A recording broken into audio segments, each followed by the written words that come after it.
যে ব্যাপারটা বরিশাল বিপিএল হইলে মগো ব্যাবাক্যের এই ব্যাবাক্যের বিপিএলটারে মগো আগাই নিয়ে যাইতে হবে। দুর্দান্ত একটা ম্যাচ হলো, কেমন লাগছে আপনার কাছে? আসলে এই অনুভূতিটা বলে প্রকাশ করার মতো না। নিজেদের দল ফরচুন বরিশাল যেই দলটার জন্য পুরো বরিশালবাসী আগ্রহী, সেই দলটা একটা হারা ম্যাচ হারতে হারতে যেই ম্যাচটা জিতে গেছি, এই অনুভূতিটা আসলে মুখে বলার মতো না।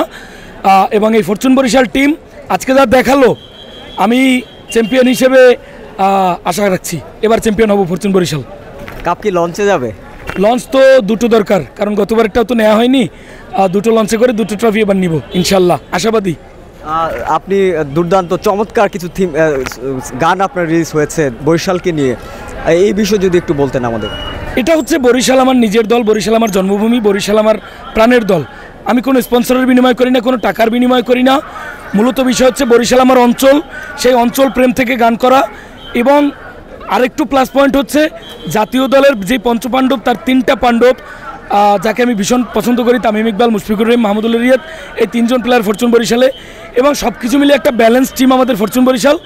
এই কারণে ভালোবাসার জায়গা থেকে ফরচুন বরিশালের জন্য করি এবং ভবিষ্যতেও করব। সমালোচকরা বলেন যে মাহমুদুল্লাহ বুড়ো হয়ে যাচ্ছে, আজকে কিন্তু দাঁত ভাঙা জবাব দিয়েছে, এই বিষয়ে যদি একটু বলতেন। দেখেন, মাহমুদুল্লাহ রিয়াদ শুধু মাহমুদুল্লাহ রিয়াদকে আজকে এরকম না, পূর্বেও অনেকবার মাহমুদুল্লাহ রিয়াদকে ট্রোল হয়েছে এবং সে তার ব্যাটে তার জবাব দিয়েছে, মুখে দেয়নি। এবং এই ফরচুন বরিশালকে সবাই বুড়োর টিম বলেছে, সেখান থেকে ট্রফি নিয়ে দেখিয়েছি।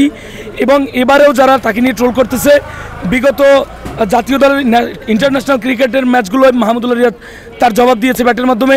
এবং বিপিএলের উদ্বোধনী ম্যাচে তার দুর্দান্ত পারফরমেন্সের কারণে একটা হারতে হারতে ম্যাচটাকে আমরা জিতিয়ে দিল মাহমুদুল্লাহ রিয়াদ। তো এই যে ব্যাটের মাধ্যমে জবাব, এটা শুধুমাত্র মাহমুদুল্লাহ রিয়াদের দ্বারাই সম্ভব। এবং মাহমুদুল্লাহ রিয়াদ ফুরিয়ে যায় না, ওনারা বারবার ফিরে আসে 50 এবং সেঞ্চুরির মাধ্যমে। বরিশালের ভাষায় যদি সারা দেশের মানুষকে একটা মেসেজ দিতেন। যে ব্যাপারটা বরিশাল বিপিএল হইলে মগো ব্যাবাক্যের এই ব্যাবাক্যের বিপিএলটারে মগো আগাই নিয়ে যাইতে হবে। ক্রিকেটটা মগো ব্যাবাক্যের আবেগের, এই আবেগের ক্রিকেটটারে সবাই ভালোবাসা দিয়া এই ক্রিকেটের উন্নতির জন্য কাজ করবো, এই প্রতিজ্ঞা রেখা আমাদের ক্রিকেটকে ভালোবাসা সামনে আগাইতে হইবে। ধন্যবাদ, অসংখ্য ধন্যবাদ আপনাকেও।